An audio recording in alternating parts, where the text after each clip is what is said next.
اعوذ باللہ من الشیطان الرجیم بسم اللہ الرحمن الرحیم ان الذین کفروا سواء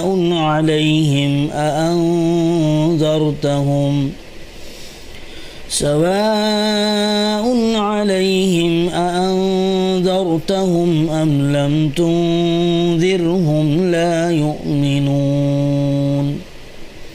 اس کا ترجمہ ہے، بے شک وہ لوگ جنہوں نے کفر اپنا لیا ہے ان کے حق میں دونوں باتیں برابر ہیں، چاہے آپ ان کو ڈرائیں یا نہ ڈرائیں وہ ایمان نہیں لائیں گے۔ ختم اللہ علی قلوبہم وعلی سمعہم وعلی ابصارہم غشاوہ ولہم عذاب عظیم۔ اس کا ترجمہ ہے، اللہ نے ان کے دلوں پر اور ان کے کانوں پر مہر لگا دی ہے اور ان کی آنکھوں پر پردہ پڑا ہوا ہے اور ان کے لیے زبردست عذاب ہے۔ اب آئیے 7 نمبر میں دیکھتے ہیں کیا ہے 7 نمبر میں، کہ بے شک وہ لوگ جنہوں نے کفر اپنا لیا ہے۔ فرما رہے ہیں کہ یہاں ان کافروں کا ذکر ہو رہا ہے، ان کا تذکرہ ہو رہا ہے، ان کافروں کا جنہوں نے یہ طے کر لیا تھا کہ چاہے کتنے واضح اور روشن دلائل پروفس ان کے سامنے آ جائیں وہ کبھی حضور صلی اللہ علیہ وسلم کی دعوت پر ایمان نہیں لائیں گے۔ حضرت عبداللہ ابن عباس رضی اللہ عنہما نے اس آیت کی تفسیر میں فرمایا کہ یہ وہ لوگ ہیں جو کفر پر اڑ گئے ہیں۔ ترجمے میں کفر اپنا لیا ہے کہ الفاظ اسی مفہوم کو ادا کرنے کے لیے استعمال کیے گئے ہیں۔ یعنی وہ ہوتا ہے نا کہ جب کوئی آدمی کسی چیز پر اڑ جاتا ہے کہ مجھے کرنا ہی نہیں ہے، مجھے جانا ہی نہیں ہے، تو لاکھ آپ کوشش کر لو وہ نہیں جاتا ہے، وہ اس کام کو نہیں کرتا ہے۔ ایسے ہی کافروں کے بارے میں یہاں فرمایا گیا کہ وہ اس بات پر اڑ گئے تھے، انہوں نے ٹھان لیا تھا کہ ہم ایمان قبول نہیں کریں گے، نبی صلی اللہ علیہ وسلم کو نبی نہیں مانیں گے، اللہ کو ایک مان کر اللہ پر ایمان نہیں لائیں گے۔ وہ اڑ گئے تھے، اس لیے ان کے سامنے دعوت دی گئی لیکن انہوں نے نہیں مانا، تو یہ مطلب ہے اس کا۔ اب آگے 8 نمبر میں کیا ہے؟ 8 نمبر میں فرما رہے ہیں ان کے حق میں دونوں باتیں برابر ہیں۔ جنہوں نے کفر اپنا لیا ہے، جو کفر پر اڑ گئے ہیں، ان کے حق میں دونوں باتیں برابر ہیں۔ سواء علیہم اانذرتہم ام لم تنذرہم لا یؤمنون۔ ان کے حق میں دونوں باتیں برابر ہیں، چاہے آپ ان کو ڈرائیں یا نہ ڈرائیں۔ اانذرتہم ام لم تنذرہم، چاہے آپ ان کو ڈرائیں یا نہ ڈرائیں، لا یؤمنون، وہ ایمان نہیں لائیں گے۔ تو 8 نمبر میں کیا ہے؟ ڈرانا انذار کا ترجمہ کیا گیا ہے، ٹھیک ہے۔ قرآن کریم نے انبیاء اکرام علیہم السلام کی دعوت کو بکثرت ڈرانے سے تعبیر فرمایا ہے، یعنی زیادہ تر، بکثرت کا مطلب زیادہ تر، جہاں بھی انبیاء علیہم السلام نے دعوت دی ہے لوگوں کو، قوموں کو ایک اللہ کی طرف بلایا ہے، دعوت دینے کا مطلب اللہ کی طرف بلایا ہے، تو اس کو قرآن کریم نے ڈرانے سے تعبیر فرمایا ہے، کیونکہ انبیاء اکرام علیہم السلام لوگوں کو کفر اور بدعمالیوں کے برے انجام سے ڈراتے ہیں۔ لہذا آیت کا مطلب یہ ہوا کہ آپ چاہے ان کو دعوت دیں یا نہ دیں، ان کے سامنے دلائل پیش کریں یا نہ کریں، چونکہ انہوں نے تہیہ کر رکھا ہے، تہیہ مطلب ارادہ کر رکھا ہے کہ کوئی بات ماننی نہیں ہے، اس لیے وہ ایمان نہیں لائیں گے۔ یہ آسان ہے۔ اب اس کے بعد آگے دیکھتے ہیں نمبر 9، ختم اللہ علی قلوبہم وعلی سمعہم، اللہ نے ان کے دلوں پر اور ان کے کانوں پر مہر لگا دی ہے۔ اس آیت میں 9 نمبر پہ دیکھیے، اس آیت میں یہ واضح فرمایا گیا ہے کہ ضد اور ہٹ درمی بڑی خطرناک چیز ہے۔ اگر کوئی شخص ناواقفیت یعنی لا علمی، معلوم نہ ہونے یا غفلت یا کوتاہی وغیرہ کی وجہ سے کسی غلطی کا ارتکاب کرے، کوئی غلطی کرے، دو چیزیں ہو سکتی ہیں، یا تو آدمی کو معلوم نہیں ہے یا کوتاہی کی وجہ سے کوئی غلطی ہو رہی ہے، تو اس کی اصلاح کی امید ہو سکتی ہے، یعنی وہ غلطی درست ہو سکتی ہے، اس آدمی میں چینجز آ سکتے ہیں کہ وہ لا علمی کی وجہ سے اور کوتاہی کی وجہ سے وہ غلطی کر رہا ہے، تو ایسے شخص میں چینجز آ سکتے ہیں، ایسی غلطی کی اصلاح اور درستی ہو سکتی ہے۔ لیکن جو شخص غلطی پر اڑ جائے اور یہ تہیہ کر لے، ارادہ کر لے کہ کسی بھی حالت میں بات نہیں ماننی، تو اس کی ضد کا آخری انجام یہ ہوتا ہے کہ اللہ تعالیٰ کی طرف سے اس کے دل پر مہر لگا دی جاتی ہے، جس کے بعد اس سے حق کو قبول کرنے کی صلاحیت ہی ختم ہو جاتی ہے۔ اللہ تعالیٰ اس حالت سے محفوظ رکھے، لہذا اس پر یہ شک نہیں ہونا چاہیے، شبہ نہیں ہونا چاہیے، یہ شک نہیں ہونا چاہیے کہ جب خود اللہ تعالیٰ نے ان کے دل پر مہر لگا دی تو وہ معذور ہو گئے، اس لیے کہ یہ مہر لگانا خود انہی کی ضد اور یہ تہیہ کرنے کا نتیجہ ہے کہ حق بات نہیں ماننی۔ تو یہاں پر ایک بات سمجھیے کہ مہر لگا دی جاتی ہے، یعنی اللہ پاک بس اب وہ دل کا دروازہ بند ہو جاتا ہے۔ مہر لگانے کا مطلب کہ دل کا دروازہ بند ہو جاتا ہے، اب حق بات آدمی قبول نہیں کر سکتا۔ کیوں؟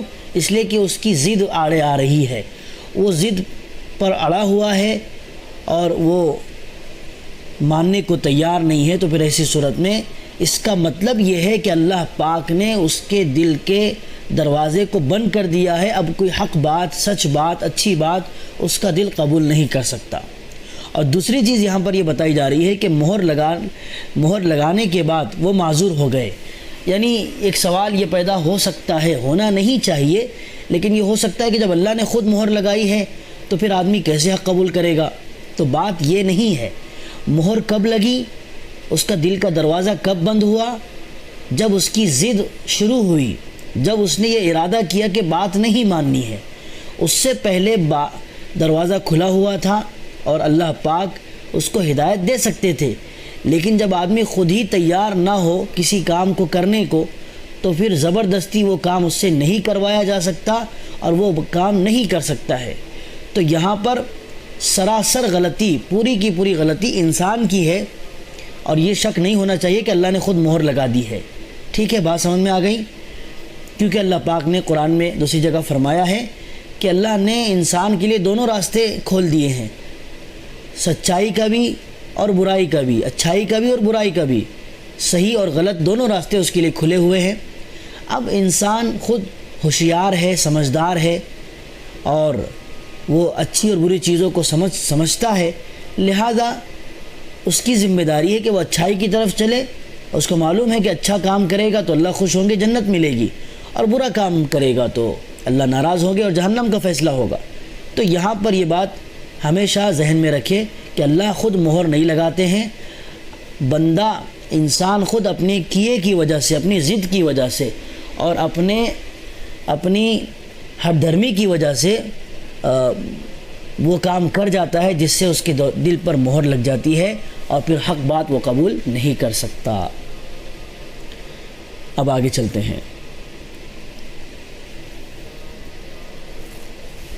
وَمِنَ النَّاسِ مَن يَقُولُ آمَنَّا بِاللَّهِ وَبِالْيَوْمِ الْآخِرِ وَمَا هُمْ بِمُؤْمِنِينَ۔ اس کا ترجمہ دیکھیے، کچھ لوگ وہ ہیں جو کہتے ہیں کہ ہم اللہ پر اور یوم آخرت پر یعنی آخرت کے دن پر ایمان لے آئے، حالانکہ وہ حقیقت میں مومن نہیں ہیں۔ يخادعون الله والذين آمنوا وما يخدعون إلا أنفسهم وما يشعرون۔ وہ اللہ کو اور ان لوگوں کو جو واقعی ایمان لا چکے ہیں دھوکہ دیتے ہیں، اور حقیقت تو یہ ہے کہ وہ اپنے سوا کسی اور کو دھوکہ نہیں دے رہے، لیکن انہیں اس بات کا احساس نہیں ہے۔ فی قلوبہم مرض فزادہم اللہ مرضا وَلَهُمْ عَذَابٌ أَلِيمٌ بِمَا كَانُوا يَكْذِبُونَ۔ ان کے دلوں میں روگ ہے، چنانچہ اللہ نے ان کے روگ میں اور اضافہ کر دیا ہے، اور ان کے لیے دردناک تکلیف دینے والا عذاب اور سزا تیار ہے، کیونکہ وہ جھوٹ بولا کرتے تھے۔ اب آئیے 10 نمبر پہ دیکھتے ہیں اس کی تفسیر کیا ہے اور اس کا مطلب کیا ہے۔ 10 نمبر کیا ہے؟ کچھ لوگ وہ ہیں جو کہتے ہیں وَمِنَ النَّاسِ مَن يَقُولُ آمَنَّا بِاللَّهِ وَبِالْيَوْمِ الْآخِرِ وَمَا هُمْ بِمُؤْمِنِينَ۔ کچھ لوگ وہ ہیں جو کہتے ہیں کہ ہم اللہ پر اور یوم آخرت پر، یعنی آخرت کے دن پر ایمان لے آئے، حالانکہ وہ حقیقت میں مومن نہیں ہیں۔ اس کا مطلب کیا ہے؟ سورت کے شروع میں پہلے مومنوں کے اوصاف، یعنی جو ایمان والے تھے ان کی خوبیاں اور ان کا انجام بیان فرمایا گیا۔ آپ نے دیکھا نا کہ الذین یؤمنون بالغیب، جو غیب پر ایمان رکھتے ہیں اور نماز قائم کرتے ہیں، اور اللہ پاک نے جو کچھ دیا ہے اس میں سے خرچ کرتے ہیں، اور پھر اللہ پاک نے جو نبی صلی اللہ علیہ وسلم پر اور اس سے پہلے جو نبیوں پر جو کچھ نازل کیا گیا ہے اس پر ایمان لاتے ہیں اور آخرت کے دن پر ایمان لاتے ہیں، تو ان کے بعد ان کی یہ خوبیاں ہیں اور ان کا انجام کیا ہے؟ اولئک علی ھدی من ربہم واولئک ھم المفلحون، کہ اللہ پاک نے خود فرمایا کہ یہ لوگ ہدایت پر ہیں اور یہی لوگ فلاح پانے والے، کامیابی پانے والے ہیں۔ پھر ان لوگوں کا ذکر ہوا جو کھلے کافر ہیں، ابھی جو آپ کو اوپر پڑھا گیا کہ ان کو آپ ڈرائیں نہ ڈرائیں، وہ ایمان لانے والے نہیں ہیں۔ جو کفر پر اڑ جاتے ہیں، کفر اختیار کر لیتے ہیں، پھر وہ ایمان لانے والے نہیں ہیں، پھر اللہ ان کے دلوں پر، ایسے لوگوں کے دلوں پر مہر لگا دیتا ہے، پھر وہ حق بات قبول نہیں کرتے۔ اب یہاں سے ایک تیسرے گروہ کا، تیسری جماعت کا بیان ہو رہا ہے جسے منافق کہا جاتا ہے۔ یہ لوگ ظاہر میں تو اپنے آپ کو مسلمان کہتے تھے مگر دل سے مسلمان نہیں ہوئے تھے، یہ مطلب ہے اس کا۔ ٹھیک ہے، میں شروع سے پڑھ دیتا ہوں پھر سے کہ 10 نمبر میں کہا گیا، سورت کے شروع میں پہلے مومنوں کے اوصاف، خوبیاں اور ان کا انجام بیان فرمایا گیا، پھر ان لوگوں کا ذکر ہوا جو کھلے کافر ہیں۔ اب یہاں سے ایک تیسرے گروہ کا، تیسری جماعت کا بیان ہو رہا ہے، تیسرے ان لوگوں کا بیان ہو رہا ہے جسے منافق کہا جاتا ہے۔ یہ لوگ ظاہر میں تو اپنے آپ کو مسلمان کہتے تھے مگر دل سے مسلمان نہیں ہوئے تھے۔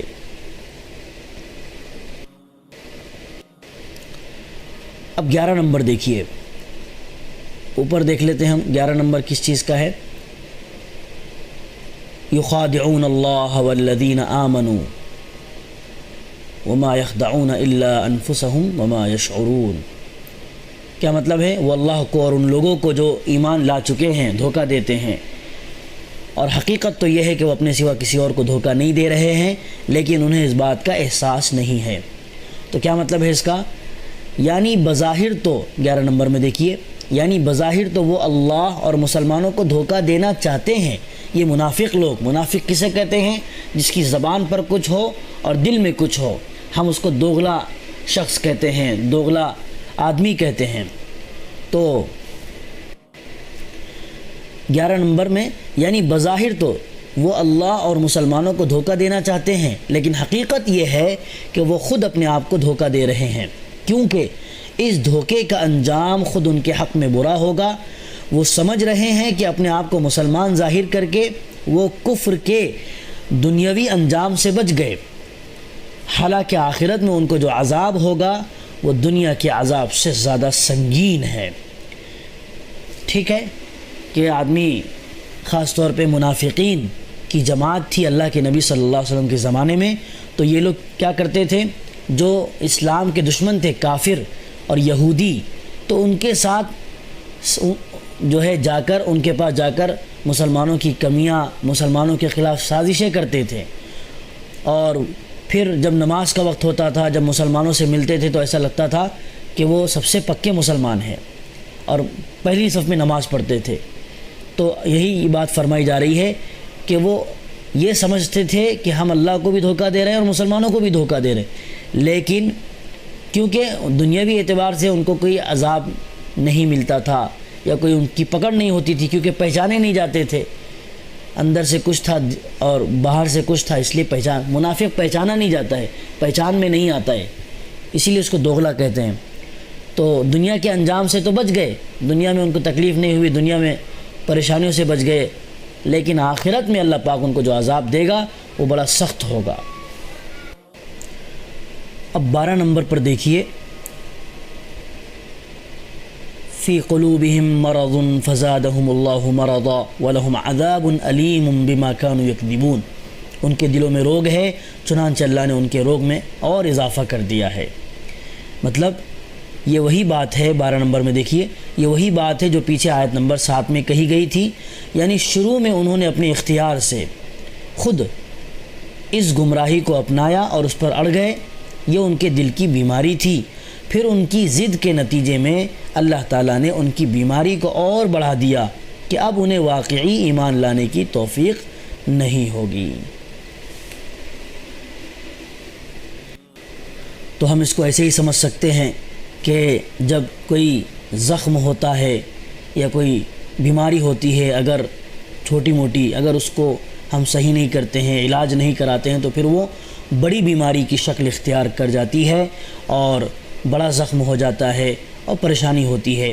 تو ایسے ہی ان کی ضد اور ان کی ہٹ دھرمی نے پھر یہ نقصان پہنچایا ان کو کہ پھر ان کے دلوں پر مہر لگا دی گئی اور وہ ہٹ دھرمی اور ضد ان کے لیے آڑے آ گئی ہدایت قبول کرنے کے، حق قبول کرنے کے۔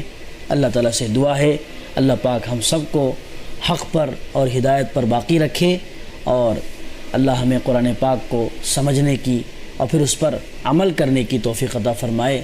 اس ویڈیو کو زیادہ سے زیادہ شیئر کیجئے، اور اگر آپ چینل پر نئے ہو تو سبسکرائب کر لیجئے، گھنٹی کو پریس کر دیجئے، دبا دیجئے، تاکہ آپ کو ہر نئی ویڈیو فوراً مل جائے، ڈھونڈنے کی ضرورت نہ پڑے۔ اور اس ویڈیو کو لائک کیجئے اور دعاؤں میں یاد رکھیے۔ والسلام علیکم ورحمۃ اللہ وبرکاتہ۔